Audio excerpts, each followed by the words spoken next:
You wake up, check your bank account, and something feels off. Maybe it's just a glitch.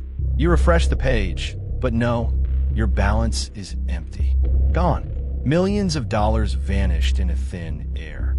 The bank has no answers. The security team is scrambling. And somewhere, in a dimly lit bedroom, a single figure leans back in his chair, watching numbers change on a screen, a smirk playing on his lips. His name? You don't know it. His face? You've never seen it. But what he pulled off would go down as one of the most legendary cyber heists in history. This is the story of how a hacker stole millions without ever leaving his bedroom. He called himself Cipher. No one knew his real name. No criminal record. No known associates. Just whispers in hacker forums about a ghost who could break into anything. Banks, government systems, corporate vaults. Cipher wasn't a thief. He was an artist. And his canvas was the digital world. For most hackers, the goal is disruption. For Cipher, it was control. He didn't just want to take money. He wanted to do it flawlessly, without a single trace. A perfect crime. The plan took months to perfect. The target? A financial institution known for its airtight security, or so they thought. But Cipher saw what no one else did. A microscopic flaw hidden deep in their code. A single weakness he could exploit. And once he had it, all he had to do was wait. The flaw Cipher discovered wasn't in the bank's firewall, nor in their encrypted servers. It was something far simpler and far deadlier. It was human error. A routine software update had introduced a tiny, unnoticed vulnerability, one that allowed Cipher to slip inside undetected. He didn't need brute force. He didn't need a virus. He just needed patience. For weeks, he watched, learned, studied the bank's system like a surgeon preparing for an operation. And when he was ready, he struck. It started with a single transaction, just a test. $100 moved from one account to another. No alarms, no red flags. The system didn't even blink. Cipher had cracked the code. The real job was about to begin. In one night, he funneled millions through a web of fake accounts, bouncing the money through a maze of digital pathways. His movements were so calculated, so precise, that to the bank security team, everything looked normal. The money was vanishing, but no one knew where it was going. No ransom, no threats, just numbers quietly disappearing. It was almost too easy. And then, something was wrong. A single miscalculation. A tiny, almost imperceptible delay in the system. Cipher's pulse quickened. He wasn't alone anymore. Someone was watching. The bank's fraud detection system had finally caught a whiff of something unusual. Not enough to trigger a full-blown alarm, but enough to make someone curious. Inside the bank security headquarters, an analyst named Rachel Monroe had noticed a pattern. Tiny discrepancies that, when put together, told a chilling story. "We have a breach," she muttered, her fingers flying across the keyboard. The game was on. Cipher had minutes, maybe seconds, before they locked everything down. He had to cover his tracks, erase every digital footprint before it was too late. One by one, he shut down access points, wiped logs, rerouted traffic. The walls were closing in, but he was faster. Always faster. Then, just as Rachel zeroed in on the fraudulent accounts, they vanished. The system rebooted. The money? Still gone. Cipher had done it. But this is where the story takes a turn. What Cipher didn't know, what he couldn't have predicted, was that he wasn't the only one playing the game. The money he had stolen, the accounts he had drained, belonged to someone far more dangerous than the bank itself. A cartel, and they wanted their money back. The first sign of trouble came 2 days later. A knock at a door that no one should have known existed. Cipher's heart pounded. He checked his monitors. Cameras offline. His VPN scrambled. Then, what happened next? Was Cipher caught? Did he escape? And most importantly, who really won? Last time, we left Cipher at the edge of a nightmare. He had pulled off the perfect heist. Millions vanished without a trace. A flawless crime. Except it wasn't. Someone had tracked him down. Not the police. Not the bank security team. But the kind of people who don't knock twice. And when Cipher's door swung open, he realized he was no longer the predator. He was the prey. The moment stretched like a wire pulled too tight. Cipher's mind raced. He He had layers of security, a maze of digital shadows. No one should have been able to find him. And yet, there they were. 3 men, dressed in black. No words, no hesitation. The first one stepped forward, a gloved hand reaching for Cipher's laptop. Cipher reacted without thinking. He slammed his palm onto the keyboard. 30 seconds. That's all he had. The room exploded into motion. One of the men lunged, grabbing Cipher by the shirt. A fist connected with his ribs, white-hot pain shooting through his side. He gasped, but his fingers scrambled for the hidden switch under his desk. A dead man's switch. Everything, his servers, his backups, his accounts, vanished in an instant. A digital ghost. The men hesitated. Then a voice cut through the darkness. Clever. He wasn't like the others. No ski mask, no gloves. Just a man in a tailored suit. Adjusting his cufflinks like this was just another Tuesday. You know who I am? He asked, his voice calm, almost amused. Cipher's breath came fast. He shook his head. The man chuckled. You should, because you stole from me. The realization hit like a freight train. This wasn't just a cartel enforcer. This was the man at the top. Cipher swallowed hard. I didn't know, he managed. The man tilted his head. No, you didn't. And that's a problem. The room felt smaller, tighter. Cipher had hacked dozens of banks, government institutions, corporate giants. He had always chosen targets carefully. He had never stolen from the wrong people. Until now. The way I see it, the man said, you owe me. Cipher clenched his jaw. His mind screamed at him to run, but there was nowhere to go. The man smiled, and I don't like being owed. One of the men handed him a tablet. He turned it around. A list of names, bank accounts, passwords. You're going to get my money back, the man said simply. And while you're at it, you're going to take a little extra. Cipher stared at the screen. The accounts weren't just banks. They were offshore vaults, government reserves, shadow accounts linked to politicians. This wasn't just theft. This was war. And Cipher had just been drafted. Cipher knew he had no choice. Refuse, and he wouldn't make it out of the room alive. Accept, and he was signing his soul away. Fine, he said, voice tight. I'll do it. The man smiled again. Good choice. Cipher's fingers danced over the keyboard. The plan was already forming. The only way out was forward. He would move the money, make it look clean, then disappear. This time for good. But as the first transfer went through, a notification flashed on the screen. Cipher's heart dropped. Someone else was watching. Not the bank. Not the cartel. Someone bigger. The FBI. Cipher kept his face blank. If they knew he'd been compromised, he was dead. His mind raced. He needed to stall, to throw them off. Then he saw it. A back door he hadn't noticed before. A hidden line of code in the cartel's own system. A single keystroke. And suddenly, the game changed. The cartel's accounts were now exposed.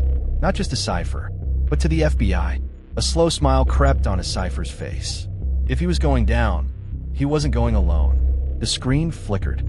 A new message appeared. We know who you are. Cipher's blood turned to ice. The game wasn't over. It was just beginning. Cipher thought he had control. He had been cornered by a ruthless cartel boss and forced to move millions. But with a single keystroke, he turned the tables. The cartel's accounts were now exposed. Not just to him, but to the FBI. And then, a message appeared on his screen. We know who you are.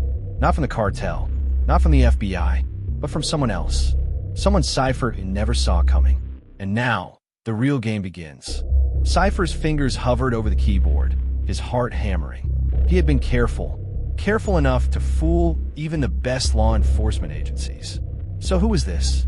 A second message popped up. Walk away, or we end you. A direct threat.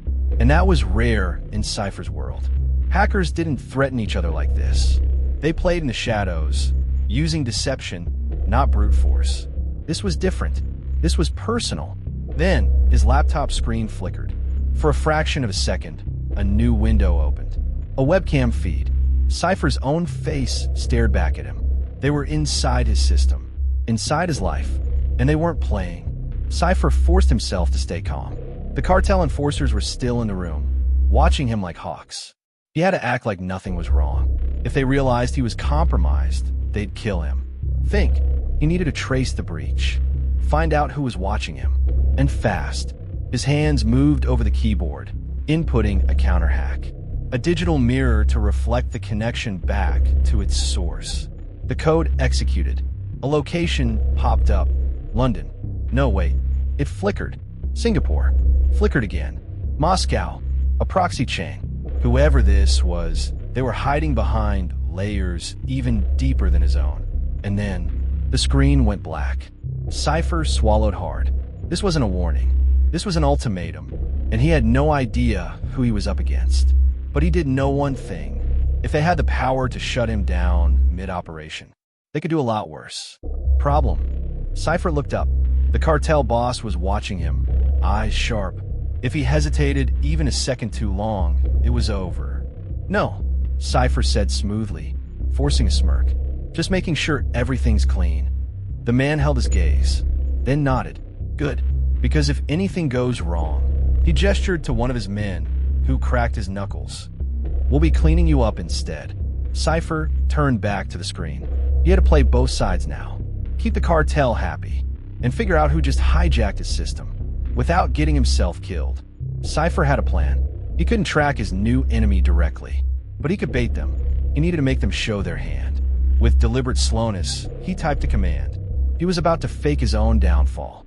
On the cartel system, he injected a line of code, an error script that would make it seem like the FBI had flagged the transfers. Within seconds, an alert popped up. Warning, FBI monitoring detected. The cartel enforcer stiffened. The boss's jaw clenched. Fix it, he said, voice deadly calm. Cipher kept his face blank. He didn't fix it. He waited. If the mysterious hacker was still watching, they'd intervene. A minute passed. 2. Then, his screen blinked. A new line of code appeared.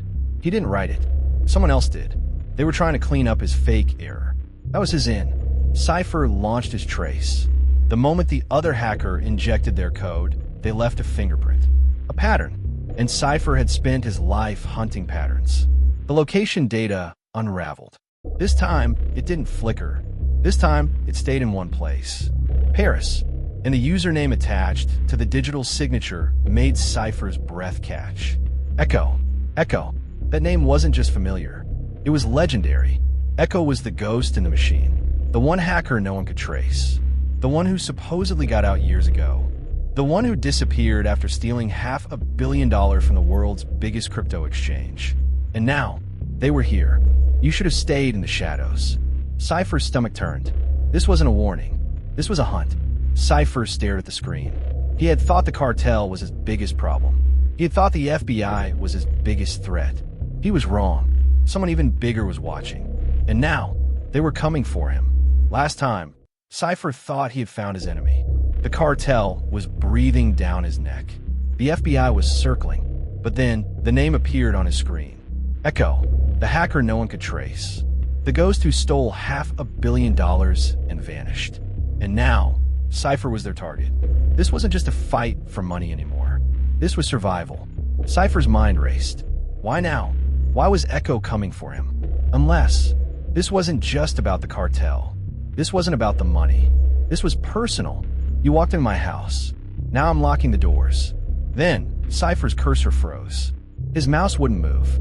His keyboard went unresponsive. He tried to force a reboot, but nothing happened.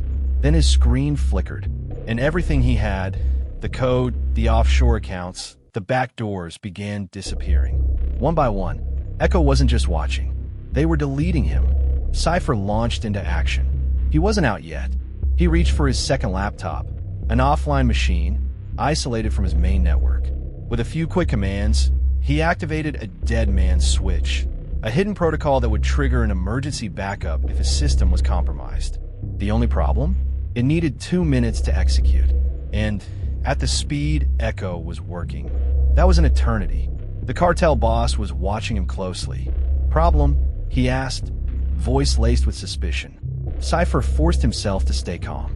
Just running a final sweep, he said, his fingers moving over the keyboard. If they sensed weakness, they'd kill him.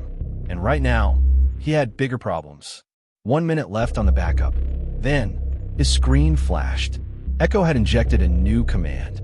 Stop running. You can't win. Cipher smirked. Watch me. 30 seconds. Then something happened Cipher didn't expect. Echo stopped. The deletion froze. And suddenly, Cipher's system started restoring itself. What the hell? Then, a new message appeared. You think you're playing against me, but I'm not your enemy. Cipher's stomach dropped. If Echo wasn't here to destroy him, who was? Then he saw it.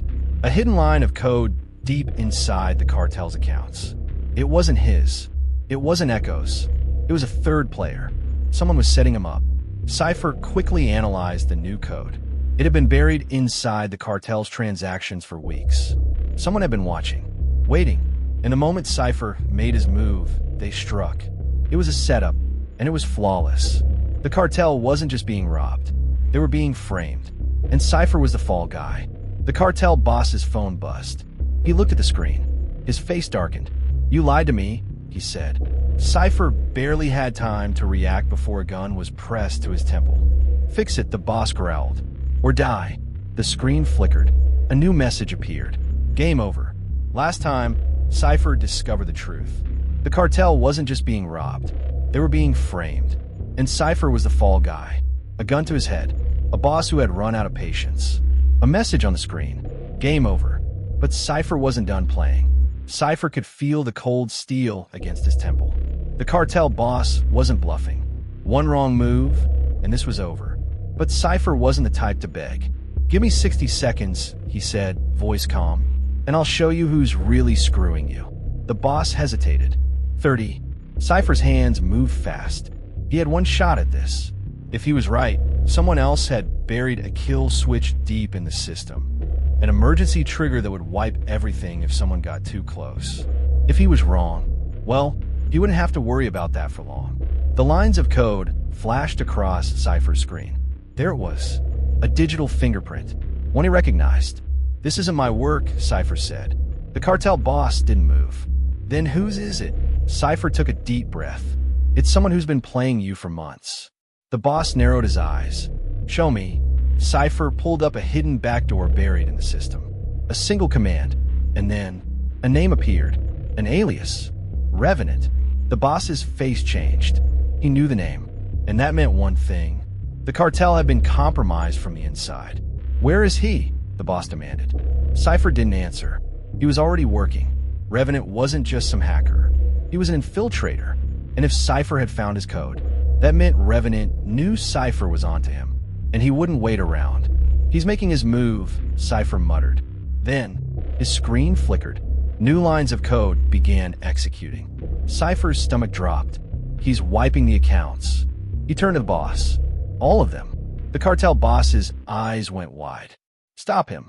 Cipher's fingers blurred over the keyboard. But Revenant was fast. Too fast. And then, the power cut out. The room was plunged into darkness. Cipher's pulse hammered. Then he heard it. A phone buzzing. The cartel boss answered. A voice on the other end. Cold. Calm. It's done, Revenant said. Your money is gone. The boss stiffened. Who are you? A long silence. Then, you already know. The line went dead. Then the gun was back in Cipher's face. Fix it. Cipher knew there was no fixing this. But there was one last play. A message appeared on his screen. It was from Echo. I told you. You can't win. Cipher gritted his teeth. Watch me. Cipher had one shot. If Revenant thought he had one, then he wasn't watching for a counterattack. Cipher had a failsafe. One last move. A backdoor inside a backdoor. A single trigger. And just like that, the stolen money stopped. Frozen. Still in transit. Revenant hadn't finished the job. And Cipher still had control. The cartel boss saw it too. Get it back, he growled. Cipher exhaled. Already on it. Then, a new message appeared. One Cipher wasn't expecting. You're good, but not good enough. And then, the transfer resumed. Faster. Cipher's heart pounded. Revenant had found the failsafe. And now it was really a race. One that Cipher wasn't sure he could win. Then, his laptop shut down, and the cartel boss whispered, You just lost. Last time, Cipher was on the brink. The money was vanishing. His failsafe had been neutralized. And now, his laptop had shut down. You just lost, the cartel boss whispered. But Cipher wasn't done. If there was one thing he had learned in the world of hacking, it was this. You only lose when you stop playing. Cipher stared at the black screen. The cartel boss loomed over him. Fix it, the boss growled. Cipher knew two things. 1. If he admitted defeat, he was dead. 2. If he stalled long enough, he still had a chance. Give me your phone, Cipher said. The boss hesitated. Now. The boss handed it over. Cipher cracked his knuckles and started typing. He wasn't just hacking the system. He was hacking the man standing in front of him. Listen, Cipher said. Revenant isn't just stealing from you. He's playing you. The boss narrowed his eyes. Think about it. If he was really after the money, why didn't he just take it and disappear? The cartel boss exhaled sharply. Because he wanted more than just money, Cipher continued. He wanted control. Control over what? Everything. Cipher had studied Revenant's pattern, the way he operated. He wasn't just a hacker. He was a chess player. And right now, he thought he had checkmate. But Cipher still had one move left. There's still a way to stop him, Cipher said. But I need you to trust me. Cipher had planted something earlier. A ghost code, designed to be ignored. A digital landmine waiting to be triggered. And now it was time to set it off. Using the cartel boss's phone, Cipher sent a single message. One line of code. Then he waited. Nothing happened. Then, the cartel boss's phone vibrated. A new message appeared. Error. System override. Cipher smirked. I just locked him out. Get the money back, the boss demanded. Cipher exhaled. I can stop the transfer, he said. But I can't undo what's been done. What do you mean? Cipher turned the screen to the boss. Revenant didn't just steal from you. He framed you. The boss's expression darkened. Every transaction is being traced back to your account, Cipher continued. And in about 30 minutes, international law enforcement is going to come looking for you. The cartel boss clenched his jaw. So fix it. Cipher leaned back. I can make it go away, he said. But it's going to cost you. The cartel boss studied him. Then he laughed. You're not just a hacker, he said. You're a businessman. Cipher had one. Not just because he was smart, but because he understood the game. Like any great entrepreneur, he had identified an opportunity, exploited a system, and turned risk into reward. That's the real lesson here. What makes someone successful, whether in crime, business, or life, is not just intelligence. It's strategy. It's knowing when to push, when to pull back, and when to pivot. It's about being in control. And most importantly, it's about never playing just one game. You get to walk away with your money, Cipher said. And I get to walk away alive. The cartel boss smirked. You think you're safe, he asked. Cipher shrugged. I think I know how this ends, he said. And I think you know that killing me isn't the smart play. The boss studied him for a long moment. Then he nodded. You win this round, he said. But as Cipher walked away, he had a feeling. This wasn't over. At the end of the day, crime isn't about luck. It's about intelligence, strategy, and understanding the system better than anyone else. The same tactics Cipher used to escape, anticipation, psychological control, and calculated risk-taking, are the same principles that make great CEOs, elite negotiators, and high-level entrepreneurs unstoppable. This isn't just about crime. It's about power. And power belongs to those who know how to play the game. What would you have done? If you've enjoyed unraveling the genius behind the perfect crime, subscribe to the Mastermind Files True Crime YouTube channel. We dive deep into strategy, human psychology, and the untold stories of the world's greatest criminal minds. Don't miss the next gripping episode. Subscribe now, hit the notification bell, and share your thoughts in the comments. The Mastermind Files True Crime, unraveling the genius behind history's greatest crimes.